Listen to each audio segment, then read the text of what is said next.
আসসালামু আলাইকুম। আমি আজকে আপনাদের দেখাবো পেঁপের হালুয়া, খুব সহজ পদ্ধতিতে সুন্দরভাবে।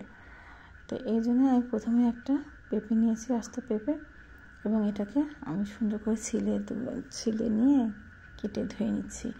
ছিলে ওর ভেতরকার ইয়েগুলো আমি ফেলে দেবো, বিচিগুলো ফেলে দিয়ে সুন্দর করে ধুয়ে ছোটো ছোটো করে কেটে তারপরে আমি প্রেসারে দিয়ে করব সিদ্ধ, আর ব্লেন্ডার। আমি সমস্ত কিছুই প্রেশার আর ব্লেন্ডারেই বেশিরভাগ করি। এখন কর্মব্যস্ততার মধ্যে তো সবার এত টাইম নাই, আবার সময়ের অভাবে অনেকে করতেও পারেন না।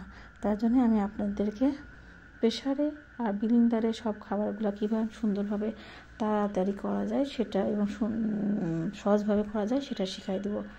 তো প্রথমে আমি যে পেঁপেগুলো কেটে ধুয়ে পরিষ্কার করে এরকম ছোটো ছোটো করে কেটে নিচ্ছি, যে আপনাদের দেখাই দিচ্ছি যে কীরকম ছোটো করছি।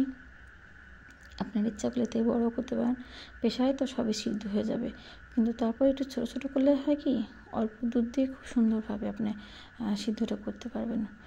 এই জন্যে তো আমি প্রথমে পেঁপেগুলোর মধ্যে দিয়ে দিলাম প্রেশার কুকারে। তারপরে এর মধ্যে আমি দেবো দারচিনি 3-4 টুকরা, এলাচ 2-3টা, আর তেজপাতা 2টো। এইভাবে আমি এর মধ্যে দিয়ে দিলাম। দিয়ে দেওয়ার পরে আমি দিলাম জাল করে রাখা ঘন গাঢ় যে গরুর দুধ, লিকুইড দুধ। তো যে এইভাবে দিয়ে দিলাম। তো এখানে হাফ কাপ দিলেই হয়ে যাবে, হাফ কাপে বেশি লাগবে না, কারণ আমার তো একটা পেঁপে নিয়েছে, তো একটা পেঁপের জন্য হাফ কাপের পানিতেই হয়ে যাবে। পানি খুব বেশি দেওয়া যাবে না, ওই জন্যে দুধটা দিচ্ছি, এইটুকুতেই আমার হয়ে যাবে। তো যাই হোক, আমি এইভাবে এখন প্রেশার আটকায় সিটি তুলে নিচ্ছি। তো একটা সিটি দিলেই হয়ে যায়, পেঁপে খুব তাড়াতাড়ি সিদ্ধ হয়ে যায়। তারপর যদি আপনাদের মনে হয় যে সিদ্ধ হবে না, তাহলে আপনি ইন্ডাকশন হলে আঁচে রেখে দিতে পারেন, কিংবা 2টা সিটি দিয়েও সিটি খুলে নিলেও হয়ে যাবে। তো তারপরে আমি এটাকে সিদ্ধ হয়ে গেলে আমি এটাকে ব্লেন্ডার করব। ব্লেন্ডারের মধ্যে আমি একেবারে পেঁপের সঙ্গে চিনি, পরিমাণ মতো চিনি, 1.5 কাপ চিনি দিয়ে দিচ্ছি। হ্যাঁ, তো এই 1.5 কাপ চিনি দিয়ে দিচ্ছি এই কারণ 1.5 কাপ করছি, 1.5 কাপ, হাফ কাপ আরিয়ে। এই যে আমি ব্লেন্ডারে দিয়ে দিচ্ছি। ব্লেন্ডারে এখন দিয়ে দিলে আমি এখান থেকে ব্লেন্ডার করে নিলে আমার ব্লেন্ডার সুন্দর হয়ে যাবে। এর মধ্যে চিনি দিয়ে দেবো, কারণ আর পাটায় ফেসা লাগবে না, এবং ওই চিনির পানিতেই আমার ব্লেন্ডার হয়ে যায়। তো তারপর যাই হোক, এখন আমি কড়াইতে তেল দিয়ে দিলাম। তেল দিয়ে আমি এর মধ্যে আবার আর একটু এলাচ, দারচিনি দিয়ে দিলাম। দিয়ে এখন আমি ওই ব্লেন্ডার থেকে যে ব্লেন্ডার করে রাখছি পেঁপেটা, সেটা দিয়ে দেবো। এই দেখেন, পেঁপেটা এখন দিয়ে দিচ্ছি। এখানে নাড়লেই হয়ে যাবে। দেখেন কি গাঢ় হয়েছে। এটা কিন্তু আমি পানি একটু দিইনি, দুধ দিয়ে সিদ্ধ করা এবং চিনি দিয়ে ব্লেন্ডার করার সময় পানি দেয়। অনেকে মনে করে যে পানি ছাড়া ব্লেন্ডার হয় না, কিন্তু আসলে চিনি দিলেই ঝোল কেটে দেয়, তখন ব্লেন্ডার করা যায়।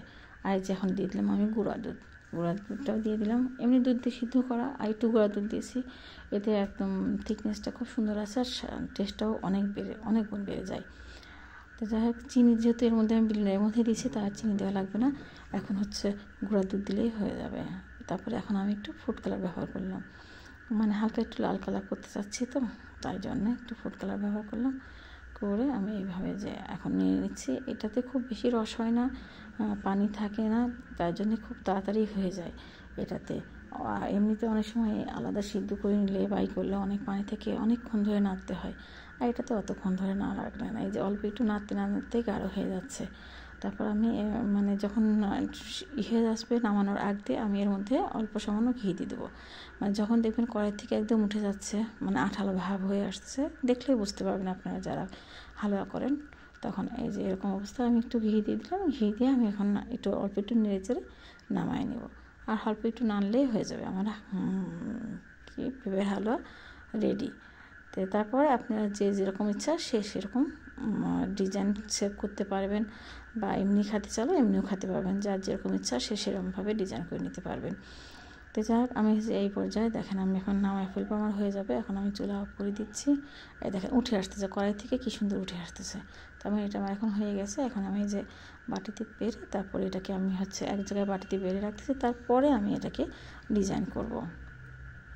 তো ওই জন্যই তো আপনারা আমার রেসিপি ফলো করবেন, কারণ এগুলো হচ্ছে খুব ইজিভাবে এবং খুব সুন্দরভাবে এইভাবে করা যায়।